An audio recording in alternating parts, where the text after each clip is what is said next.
देखिए, आज का टॉपिक है representation of rational number on the real line.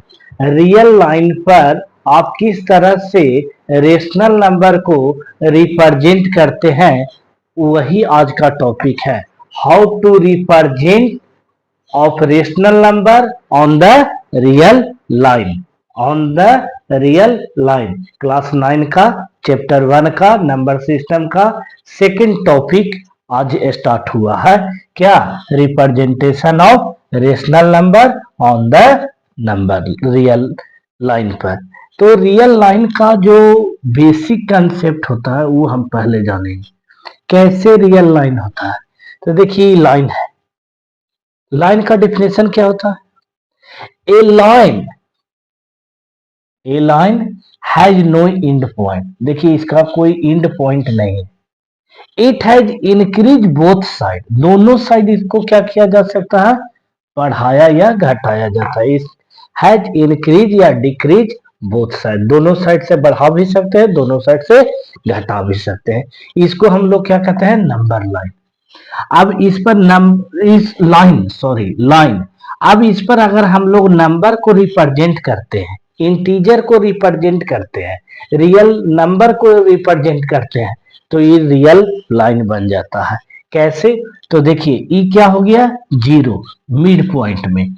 उसके बाद राइट साइड में जो भी वैल्यू होगा, ये दो पार्ट्स में डिवाइड कर दिया। जीरो जैसे ही रखे तो ये क्या कर दिया? दो पार्ट्स में बांट दिया। इस पार्ट का साइड कौन साइड हो गया? तो इसको बोलते हैं राइट साइड। Right side. और इसको बोलते हैं लेफ्ट साइड। Left side. चलिए देखिए, दो पहले हमने क्या बताया कि दो साइड में हो गया। एक हो गया क्या? राइट साइड, और एक क्या हो गया? Left side. अब इसके बाद फिर क्या बताएंगे कि इसी तरह से एक लाइन फिर से रिप्रेजेंट करेंगे। यहाँ जीरो लिखेंगे। राइट साइड में जो भी वैल्यू होगा वो कैसा वैल्यू होगा? Positive value. कैसा वैल्यू होगा? पॉजिटिव वैल्यू होगा। और लेफ्ट साइड में जो वैल्यू होगा वो होगा निगेटिव वैल्यू। निगेटिव वैल्यू होगा। कैसा वैल्यू होगा? Negative value. ठीक है। अब उसके बाद इतना जब लिख लेंगे, इतना बना लेंगे क्या कि उस साइड को जैसे ही जीरो रिप्रेजेंट कराएगा तो दो साइड में बांटा, एक राइट साइड और एक लेफ्ट साइड। राइट साइड में जो भी वैल्यू होगा वो पॉजिटिव वैल्यू होगा, लेफ्ट साइड में जो भी वैल्यू होगा वो निगेटिव वैल्यू होगा। ठीक है। देखिए, जब राइट साइड लेफ्ट साइड हो गया, पॉजिटिव निगेटिव वैल्यू हो गया, तो अब वैल्यू हम रिप्रेजेंट करेंगे। वैल्यू को रिप्रेजेंट करेंगे। जीरो, राइट साइड में पॉजिटिव वैल्यू जो होगा उसमें 1 होगा, 2 होगा, 3 होगा, 4 होगा and dot dot. Left side में जो निगेटिव वैल्यू होगा -1 होगा, -2 होगा, -3 होगा, -4 होगा। ठीक है। अब देखिए, अब मेन टॉपिक आएगा जो हम लोग को रिप्रेजेंट करने के लिए आ जाता है, हम लोग नहीं बना पाते हैं। उसके लिए आपको हम क्या बताए हैं कि देखिए, इस तरह से लाइन है, यहाँ जीरो है और यहाँ क्या है? 1 है। केवल इतना ही लेंगे। ठीक है, इतना ही लेंगे। इसके बीच में कितने पार्टीशन होंगे? तो इसके बीच में 9 पार्टीशन होंगे। 1 2 3 4 5 6 7 8 9। देखिए, अब इसका वैल्यू कैसे लिखेंगे? तो ये जो फर्स्ट पार्टीशन हुआ इसको बोलते हैं 0.1, इसको बोलते हैं 0.2, इसको बोलते हैं 0.3, ये हो गया 0.4, ये हो गया 0.5, ये हो गया 0.6, ये हो गया 0.7, ये हो गया 0.8, ये हो गया 0.9 और 10 के जगह पर क्या लिखाता है 1 इसके। अब इस तरह से पार्टीशन जब किया रहेगा तो कोई भी वैल्यू, वो फ्रैक्शन वैल्यू हो, मिक्स वैल्यू हो या नॉर्मल वैल्यू हो, कोई भी natural number, real number, whole number, composite, कोई भी नंबर होगा या डेसिमल नंबर, सभी को हम लोग इस तरह से अगर जानेंगे तो किसी भी वैल्यू को रिप्रेजेंट करा सकते हैं। जैसे फॉर एग्जांपल में आपको हम करके बताते हैं। जैसे देखिए, मान लिया जाए हमको रिप्रेजेंट करना है किसको, 3/2, 3/2 को। तो सबसे पहले आप क्या कर लीजिए, इसका डिवाइड कर लीजिए। किस रूप में, डेसिमल फॉर्म में। किस रूप में, डेसिमल फॉर्म में। कैसे लगाएंगे, 1 टाइम्स लगाएंगे, 3 2 1 जा 2, 3 में से 2 गया 1 आया, डेसिमल बैठा है 10 हो गया, 5 टाइम्स लगाए 10 कट गया, क्या आया वैल्यू 1.5। अब हमको 3/2 को नहीं देखना है, अब हमको किसको देखना है 1.5 को। कैसे रिप्रेजेंट होगा, सबसे पहले यहाँ 0 लिख दिए, 1 2 3 4 5 6 7 8 9 और 10 के जगह पर 1 लिख दिए। अब काउंट कीजिए तो ये हो गया 0 पॉइंट तक। अब आगे इसको बढ़ाइए, ये हो गया 1 तक, 1 2 3 4 5 6 7 8 9 10, 1 2 3 4 5 6 7 8 9 और 10 की जगह पर क्या आ जाएगा 2, क्योंकि ये 1.5 किसके बीच में आएगा, तो 0 और 1 के बीच में तो आएगा नहीं, तो किसके बीच में आएगा 1 और 2 के बीच में आएगा, 1 और 2 के बीच में आएगा। तो कहाँ आएगा, तो सर यहाँ 1 हो गया, तो 1.1 1.2 1.3 1.4 1.5 यहाँ आएगा। और रिप्रेजेंट कहाँ से होगा, 0 से। कहाँ से होगा, 0 से। तो 0 से हम लोग चलेंगे, कहां तक चलेंगे, यहां तक चलेंगे। और लिखाएगा यहाँ पर क्या, 1.5 नहीं लिखेंगे, इसका ओरिजिनल फॉर्म लिखेंगे। क्या लिखेंगे, 3/2 लिखेंगे। क्या लिखेंगे, 3/2 लिखेंगे। इस तरह से हम लोग रिप्रेजेंट करते हैं रेशनल नंबर में, कि रेशनल नंबर को किस तरह से रियल लाइन पर रिप्रेजेंट करते हैं। ठीक है, देखिए नेक्स्ट टॉपिक है क्या निकालने के लिए, finding the rational number. Finding the rational number between two given rational number. दो रेशनल नंबर जो दिए हुए हैं उनके बीच में अगर रेशनल नंबर निकालना है तो कैसे निकालेंगे। How to find rational number between given two rational number. दो रेशनल नंबर जो दिए हैं उनके बीच में, पहले तो सबसे पहले कि अगर दो रेशनल नंबर दिए हुए हैं तो उनके बीच में कितने रेशनल नंबर निकल सकते हैं, पहला क्वेश्चन यही आएगा।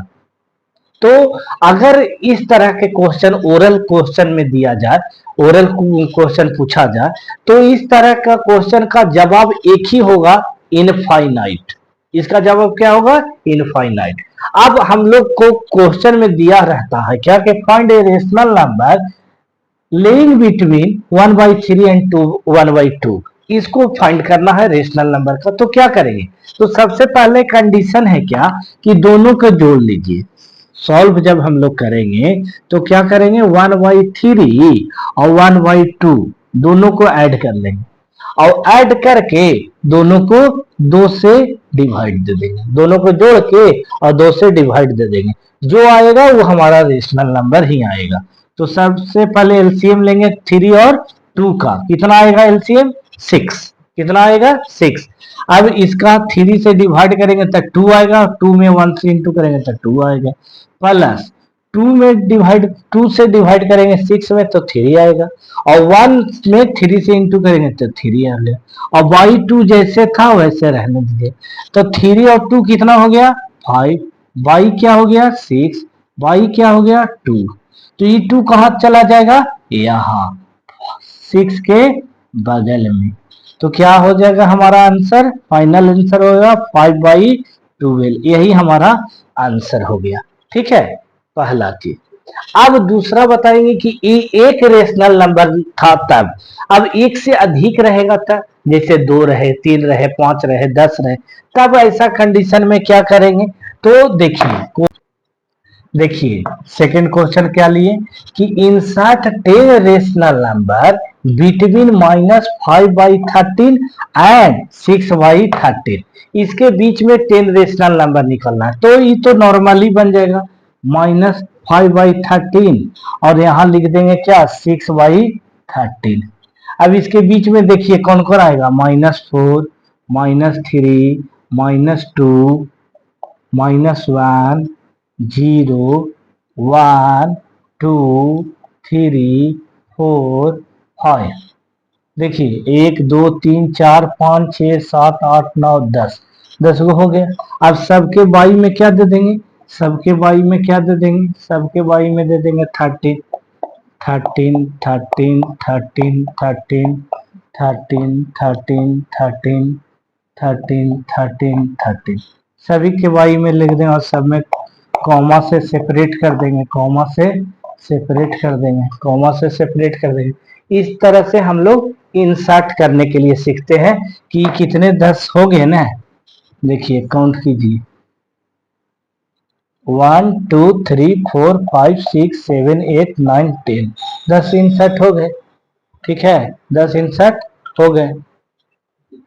देखिए नेक्स्ट क्वेश्चन, थर्ड क्वेश्चन में क्या लिया है कि find the 4 rational number between 3/7 and 5/7।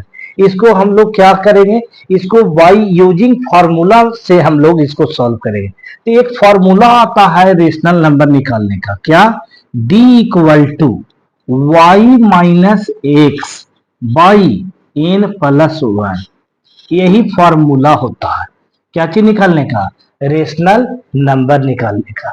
Where क्या क्या है, तो डी है सर डिफरेंस, जो जो आपको डिफरेंस डिफर डिफर नंबर लाना है वो है सर। वाई क्या है, तो वाई आपका सेकंड नंबर है और एक्स क्या है, फर्स्ट नंबर है।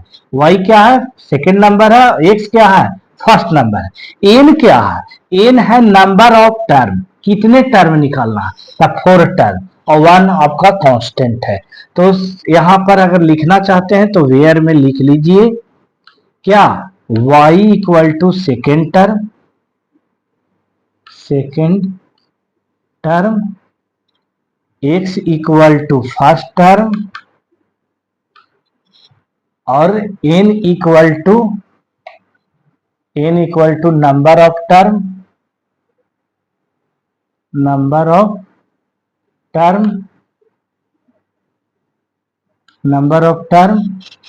ठीक है, और इसके साथ साथ एक्स वाई का जो वैल्यू होना चाहिए, जो वाई वैल्यू होना चाहिए वो ऑलवेज ग्रेटर देन होना चाहिए एक्स से, यही सबसे इंपॉर्टेंट पॉइंट है। क्या, वाई जो होना चाहिए एक्स से ऑलवेज कैपिटल होगा, तब इस फार्मूला को यूटिलाइज हम लोग कर सकते हैं। क्या लिखे हैं, आप लोग पॉज करके लिख लीजिए भी कि d equal to y minus x by n plus 1, और क्या है कि y ऑलवेज ग्रेटर देन होगा x से, किससे, x से। ठीक है, देखिए कैसे इसका यूज करेंगे तो देखिएगा।